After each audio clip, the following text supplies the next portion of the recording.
सुप्रभात, नमस्कार, स्वागत है आप सभी का। आप देख रहे हैं सुबह 9 बजे। मैं हूं प्रीति सिंह। आइए शुरुआत करते हैं मुख्य समाचारों के साथ।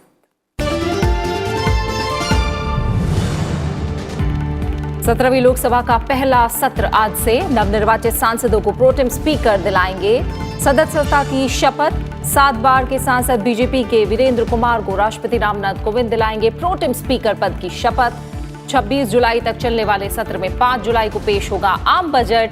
3 तलाक समेत कई अहम बिल सरकार की प्राथमिकता सूची में शामिल।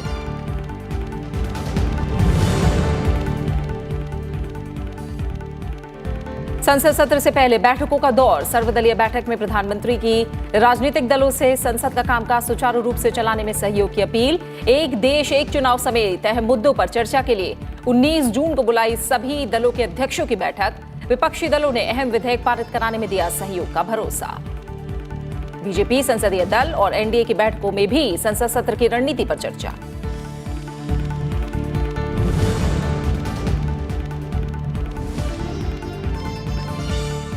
डॉक्टरों के खिलाफ हिंसा पर आईएमए की अपील पर आज देश भर में डॉक्टरों की हड़ताल का स्वास्थ्य सेवाओं पर असर। पश्चिम बंगाल में 7वें दिन भी डॉक्टरों की हड़ताल से मरीज बेहाल। मुख्यमंत्री ममता बनर्जी से बातचीत को तैयार हड़ताली डॉक्टर। कैमरे पर मीडिया के सामने बातचीत की रखी शर्त।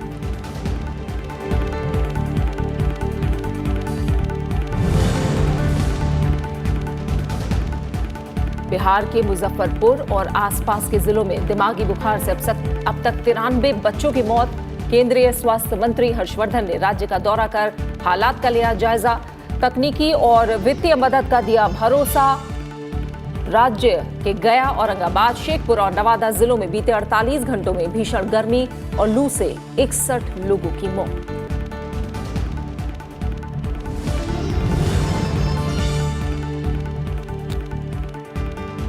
क्रिकेट विश्व कप में पाकिस्तान पर टीम इंडिया की लगातार 7वीं जीत के बाद देश भर में जश्न। वर्ल्ड कप में अजेय रिकॉर्ड बरकरार रखते हुए पाकिस्तान को 89 रन से दी करारी शिकस्त। 140 रनों की शानदार पारी के लिए रोहित शर्मा को मैन ऑफ द मैच। उपराष्ट्रपति एम वेंकैया नायडू, केंद्रीय गृह मंत्री और रक्षा मंत्री समेत कई हस्तियों ने दी बधाई।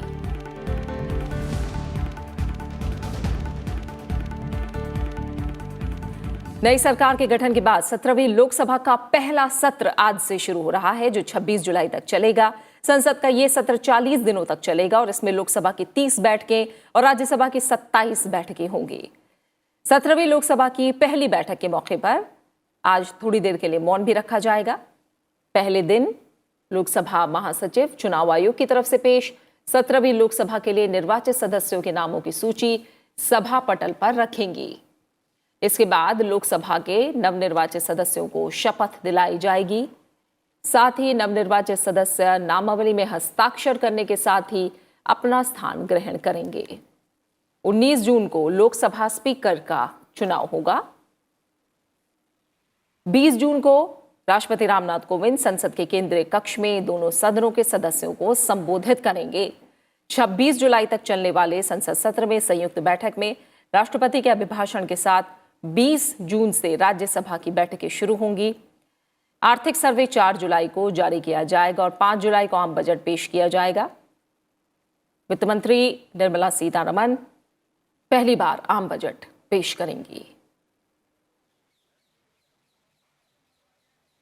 वहीं 20 जून से शुरू हो रहे राज्यसभा के 249वें सत्र के दौरान कुल 27 बैठकें होंगी। सत्र 20 जून को 11 बजे संसद के केंद्रीय कक्ष में दोनों सदनों के संयुक्त अधिवेशन में राष्ट्रपति के अभिभाषण से शुरू होगा। अभिभाषण के पूरा होने के आधे घंटे बाद राज्यसभा की अलग से बैठक होगी। राज्यसभा सत्र के दौरान जून में 7 दिन और जुलाई में 20 दिन बैठेगी। इसमें 21 जून, 12 जुलाई और 26 जुलाई को गैर सरकारी विधेयक रखे जाएंगे। वहीं 28 जून और 19 जुलाई को निजी सदस्यों के संकल्प का दिन तय किया गया है।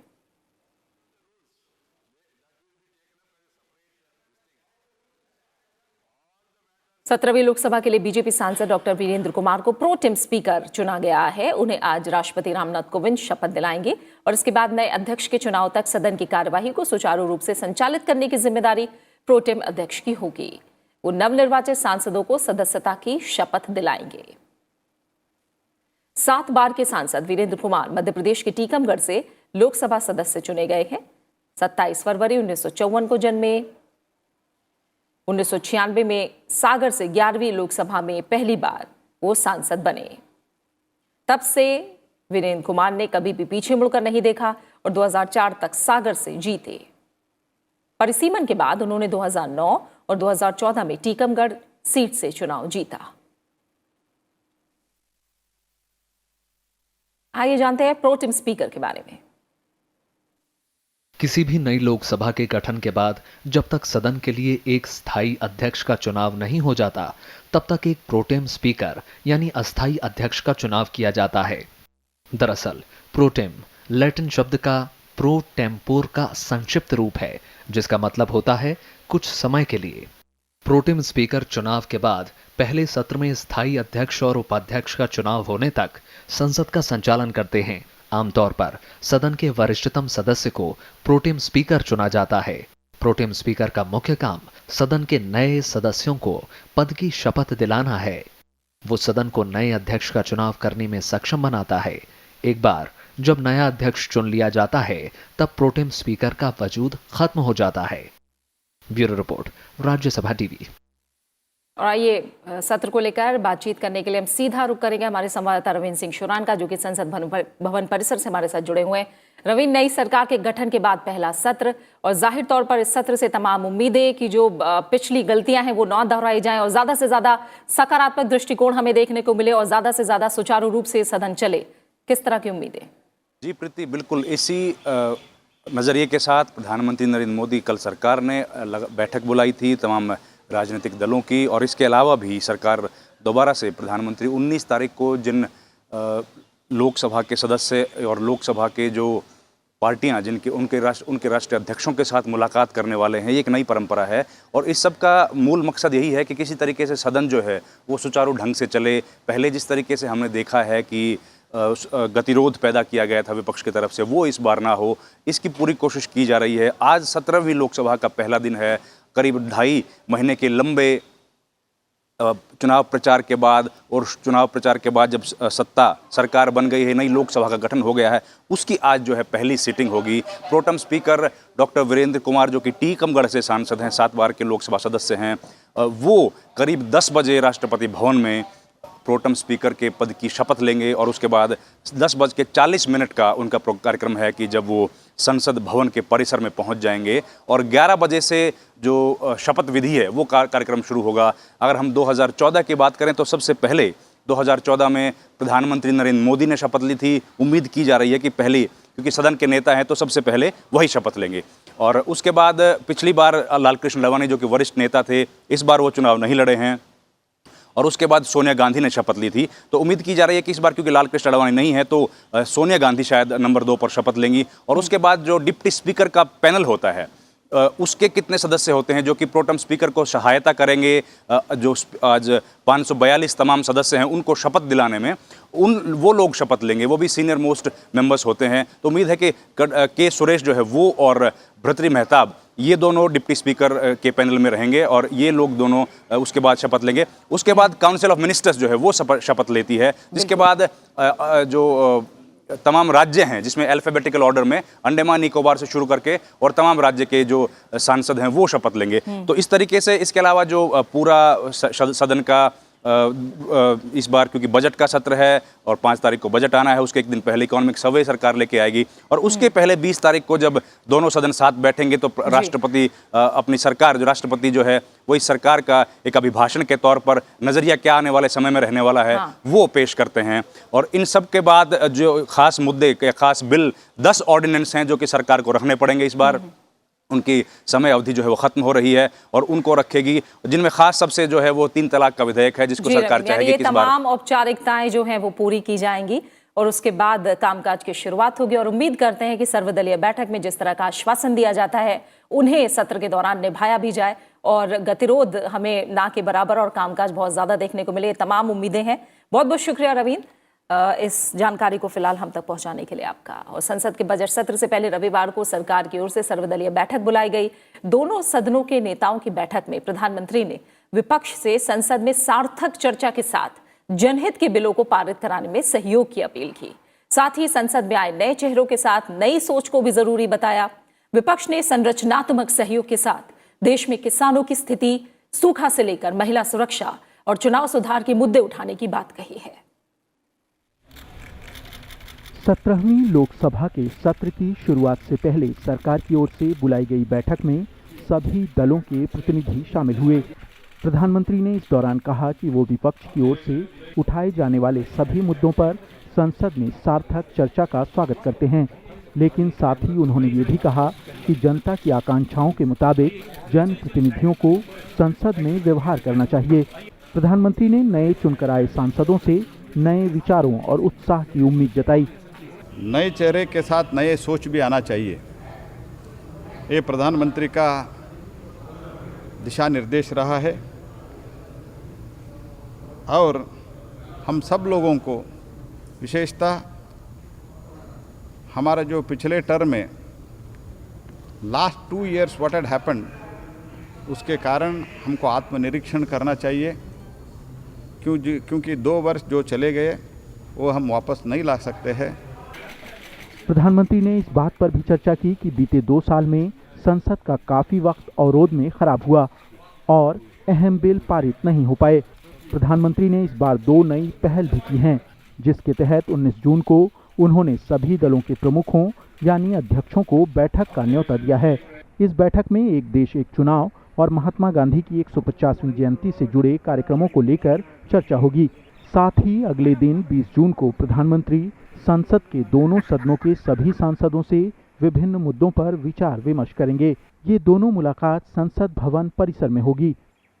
All party presidents who are representing in Lok Sabha और Rajya Sabha, that is the decision as on date, and 20th को he wants to build a team spirit of the parliament. He has called all MPs of both Lok Sabha and Rajya Sabha for a meeting on 20th evening at 7 o'clock. सर्वदलीय बैठक की शुरुआत में विपक्षी दलों ने सरकार को जीत की बधाई दी।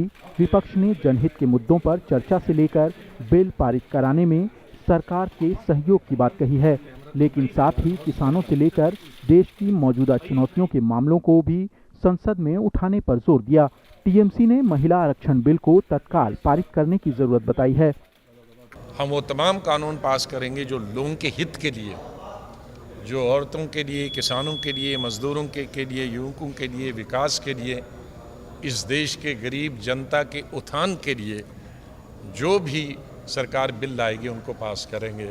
ये हमने सरकार को आश्वासन दिलाया है। जो सुझाव दिया, कम से कम 75% बिल स्टैंडिंग कमेटी में स्क्रूटनाइज होना चाहिए। That's number 1। 2 number, electoral reform और स्टेट फंडिंग होना चाहिए। There should be discussion on this and all parties should agree, and this should be done earliest, including paper ballot. Third point, women's reservation bill. जल्द से जल्द हम लोग तृणमूल कांग्रेस से propose दिया, bill is ready, bring the bill, pass it in the first 10 days in parliament. इस सत्र के दौरान ट्रिपल तलाक और केंद्रीय उच्च शिक्षा संस्थानों में आरक्षण समेत 10 अध्यादेशों के स्थान पर बिल लाए जाने हैं। साथ ही लोकसभा के विघटन के साथ लैप्स हुए 46 बिलों में से कई बिल फिर आएंगे। जम्मू कश्मीर में राज्यपाल शासन की अवधि बढ़ाने पर भी मुहर लगनी है। 17वीं लोकसभा में एक बड़े जनमत के साथ एनडीए की सरकार की वापसी हुई है और सरकार चाहती है कि इस बड़े जनमत के बाद संसद में न सिर्फ अच्छी चर्चा हो बल्कि अहम बिलों को भी पारित कराया जाए और इसके बाद सरकार को उम्मीद है कि विपक्ष का भी उसे सहयोग हासिल होगा। दिल्ली में डीके पांडे के साथ पंचानन मिश्रा, राज्यसभा टीवी। और राज्यसभा टीवी से खास बातचीत में संसदीय कार्य राज्य मंत्री अर्जुन राम मेघवाल ने बताया कि लैप्स हुए कई बिलों के बदले नए बिलों को पारित कराने की कोशिश सरकार की प्राथमिकता है। उन्होंने प्रधानमंत्री की ओर से 19 जून को बुलाई गई सभी दलों के अध्यक्षों की बैठक और 20 जून को दोनों सदनों के सांसदों की बैठक के बारे में भी बताया। हमारे साथ केंद्रीय संसदीय कार्य राज्य मंत्री अर्जुन राम मेघवाल जी हैं। सर, 17 और 18 को तो शपथ होगी ही, 19 को स्पीकर का चुनाव है, यानी कि 21 से सत्र शुरू होगा। इस बार क्या खास मुद्दे हैं जो आप इस बार जो विपक्ष का जो मुद्दे हैं उन्होंने जो कहा कि हम सरकार के सामने एक मुद्दे को उठाएंगे, तो सरकार की क्या तैयारियां हैं? देखिए, पहले जैसे आपने कहा कि 17वीं लोकसभा का ये सत्र शुरू हो रहा है, 17-18 को ओथ होगी, 2 दिन में पूरी हो जानी चाहिए। 19 को स्पीकर का चुनाव होगा, 20 को जॉइंट सेशन होगा जिसमें महामहिम राष्ट्रपति जी दोनों सत्र इस सदन के सदस्यों को संबोधित करेंगे। 21 से आप विधायी कार्य और ये सब शुरू हो जाएंगे। विपक्ष के सारे मुद्दे जो विपक्ष ने नोट कराए हैं, सरकार उन सारे मुद्दों पे चर्चा के लिए तैयार है। हाउस शांतिपूर्वक चले, लोकसभा राज्यसभा दोनों सदन ठीक चले। सर 2 बैठकें भी बुलाई हैं प्रधानमंत्री ने, 19 को भी और 20 को भी। तो एजेंडा क्या है? एक इलेक्शन रिफॉर्म है, 20 की बैठक का एजेंडा क्या है? देखिए 19 तारीख को जो बैठक है, जो लोकसभा और राज्यसभा में जो भी रिप्रेजेंट करते हैं, जो भी पार्टी, चाहे एक सदस्य हों, 2 हों, ज़्यादा हों, उनके सबके अध्यक्ष, राष्ट्रीय अध्यक्ष उनके, वो सब बुलाए हैं 19 तारीख की बैठक में। वो लोकसभा की जो हमारे PLB बिल्डिंग है उसी में ही होगी। उसमें एजेंडा अभी ऐसा कुछ भी नहीं है, लेकिन जो मीडिया में न्यूज़ में आ रहा है, देश को आगे ठीक ढंग से कैसे चलाएं, उसमें कोई विषय हो सकता है। चुनाव एक साथ कराने का विषय भी उसमें डिस्कशन में आ सकता है। दूसरा, जितने भी लोकसभा राज्यसभा के जो संसद सदस्य हैं, उनको भी एक टीम बिल्डिंग के लिए प्रधानमंत्री जी ने उनको भी 20 तारीख को बुलाया है। ये 2 मीटिंगें आने वाले समय में हैं। सर कुछ चुनौतीपूर्ण बिल भी हैं आपके सामने। देखिए 10 तो अध्यादेश हैं जो बिल में कन्वर्ट होने हैं, और वो सारे जो अध्यादेश हैं वो इम्पोर्टेंट है देश के लिए, चुनौतीपूर्ण भी हैं और इम्पोर्टेंट भी है। उसमें ट्रिपल तलाक का बिल भी हम चाहेंगे वो भी एक अध्यादेश के नाते बिल के रूप में आएगा कि विपक्ष उसमें सहयोग करे और वुमन एम्पावरमेंट की और देश को आगे बढ़े देश, तो वो भी हम चाहेंगे और विपक्ष का सहयोग भी मांग रहे हैं। संसद सत्र से पहले रविवार को बीजेपी संसदीय दल की भी बैठक हुई, जहां प्रधानमंत्री नरेंद्र मोदी ने देशवासियों को आश्वासन दिया कि उनकी सरकार ऐसा कानून बनाने की ओर अग्रसर है जो सबका साथ, सबका विकास, सबका विश्वास की भावना के तहत हो। सत्र से एक दिन पहले एनडीए की भी बैठक हुई। सत्तारूढ़ गठबंधन की रविवार को हुई बैठक के बाद उन्होंने कहा कि एनडीए परिवार 130 करोड़ भारतीयों के सपनों को पूरा करना चाहता है, जिन्होंने गठबंधन में अटूट विश्वास जताया है। उन्होंने कहा कि वो क्षेत्रीय भावनाओं को पूरा करेंगे और देश की प्रगति के लिए अथक काम करेंगे।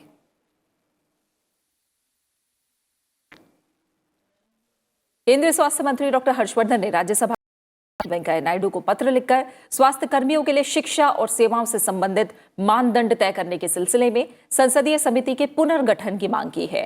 ये समिति स्वास्थ्य कर्मियों से संबंधित विधेयक पर विचार करके उसे राज्यसभा से पारित कराने पर विचार करेगी। 31 दिसंबर 2018 को यह विधेयक तत्कालीन स्वास्थ्य मंत्री जेपी नड्डा ने राज्यसभा में पेश किया था और इसके बाद इसे विचार के लिए स्वास्थ्य और परिवार कल्याण मामले की स्थायी समिति के पास विचार के लिए भेज दिया गया था। अब इस स्थायी समिति का पुनर्गठन होना है और उसके बाद ही इस लंबित विधेयक पर विचार किया जाएगा। इसलिए स्वास्थ्य मंत्री ने उस विषय में राज्यसभा के सभापति को पत्र लिखा है।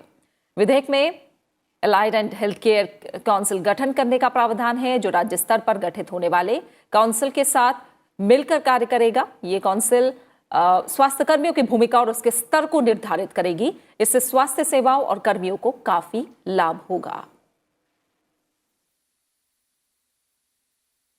बात कुछ और अहम खबरों की। पश्चिम बंगाल में डॉक्टरों के साथ मारपीट की घटना के विरोध में इंडियन मेडिकल एसोसिएशन ने देश भर में आज हड़ताल का ऐलान किया है। आईएमए के बैनर तले देश भर में करीब 3 लाख से ज्यादा डॉक्टर हड़ताल में शामिल होंगे।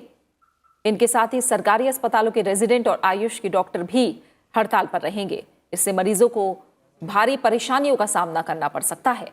वहीं पश्चिम बंगाल की मुख्यमंत्री ममता बनर्जी की अपील के बाद जूनियर डॉक्टर सशर्त वार्ता के लिए तैयार हो गए हैं। जूनियर डॉक्टरों का कहना है कि यह बैठक कैमरे पर मीडिया के सामने हो।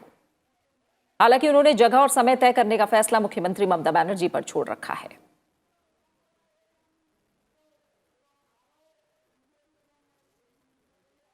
बिहार के मुजफ्फरपुर में इंसेफेलाइटिस सिंड्रोम यानी दिमागी बुखार से मरने वाले बच्चों का आंकड़ा लगातार बढ़ता जा रहा है। अब तक 93 बच्चों की मौत हो चुकी है। केंद्रीय स्वास्थ्य मंत्री डॉक्टर हर्षवर्धन ने कल मुजफ्फरपुर का दौरा किया और मरीजों का हालचाल जाना।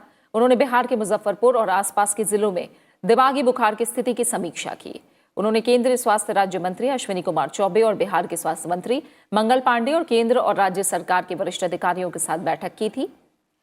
केंद्रीय स्वास्थ्य मंत्री ने राज्य सरकार को हर तरह की तकनीकी और वित्तीय मदद का भरोसा दिया है।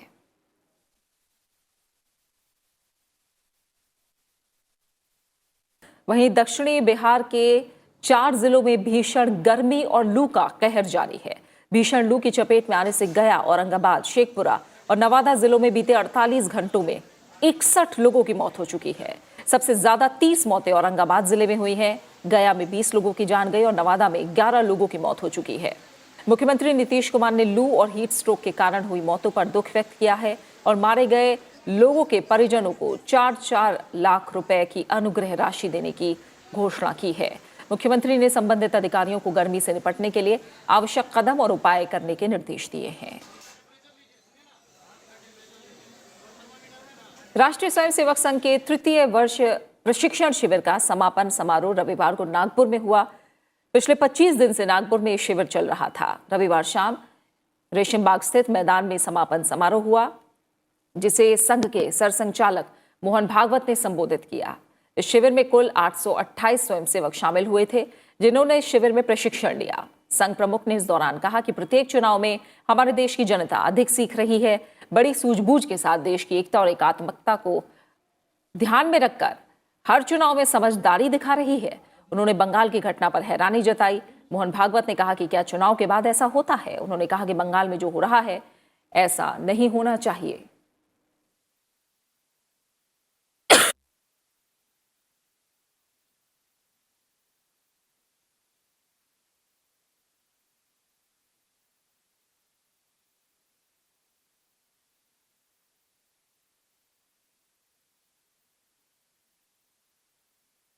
हमारे देश की जनता अधिक सीख रही और अधिक सूझबूझ के साथ स्वार्थ और भेदों से ऊपर उठकर जरूर एक व्यावहारिक सूझबूझ रखकर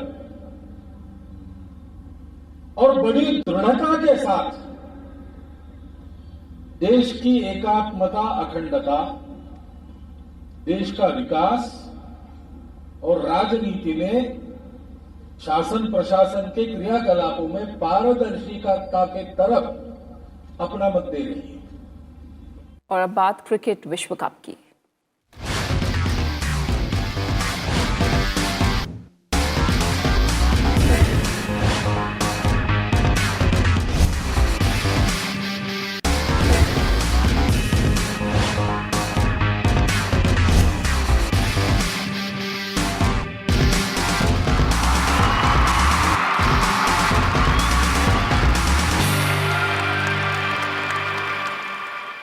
टीम इंडिया ने पाकिस्तान को आईसीसी विश्व कप में डकवर्थ लुईस नियम के तहत 89 रन से करारी शिकस्त दी।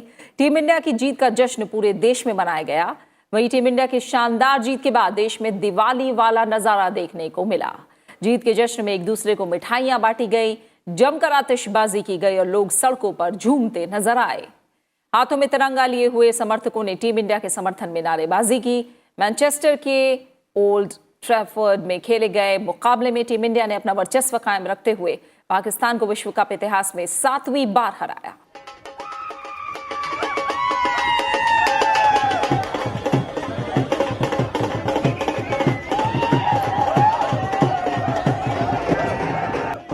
टीम इंडिया और पाकिस्तान के मैच का फैसला डकवर्थ लुईस नियम के आधार पर हुआ। टीम इंडिया ने पहले बल्लेबाजी का न्योता मिलने पर रोहित शर्मा के 140 रन और विराट कोहली के 77 रनों की मदद से 5 विकेट पर 336 रनों का स्कोर खड़ा किया। रोहित शर्मा की शानदार पारी के लिए उन्हें मैन ऑफ द मैच चुना गया।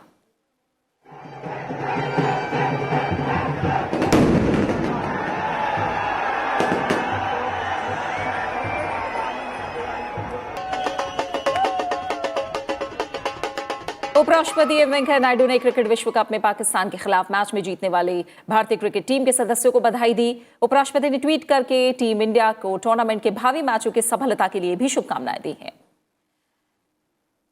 वहीं गृहमंत्री अमित शाह ने टीम इंडिया की जीत पर बधाई दी। गृहमंत्री अमित शाह ने टीम इंडिया की जीत को सर्जिकल स्ट्राइक बताया। अमित शाह ने ट्वीट कर लिखा कि टीम इंडिया की पाकिस्तान पर एक और स्ट्राइक और परिणाम पहले जैसा ही रहा। उन्होंने लिखा कि देश का हर नागरिक इस जीत पर गर्व महसूस कर रहा है। वहीं आईसीसी क्रिकेट विश्व कप में आज बांग्लादेश और वेस्टइंडीज का मुकाबला टॉन्टन में खेला जाएगा। दोनों टीमों के बीच मैच दोपहर 3 बजे से शुरू होगा। दोनों टीमों के अंक तालिका में 3-3 अंक हैं।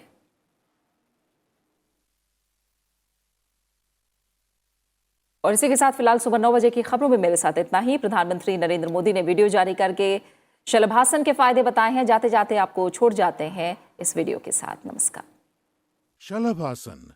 शलभ एक संस्कृत शब्द है जिसका हिंदी में अर्थ है पतंगा या टिड्डा। इस आसन को करने के लिए सबसे पहले आपको मकरासन की मुद्रा में आना होगा, जिसके लिए आप जमीन पर पेट के बल लेट जाएं और अपने पैरों को एक दूसरे से दूर रखें। अपने माथे को अपनी हथेलियों पर रखें और अपने शरीर को आराम दें। अब मकरासन से आगे बढ़ते हुए अपने दोनों पैरों को आपस में जोड़ें। अब अपने दोनों हाथों को अपने शरीर के समीप इस तरह रखें कि आपकी हथेलियां आसमान की ओर हों और आपकी ठोड़ी जमीन पर हो।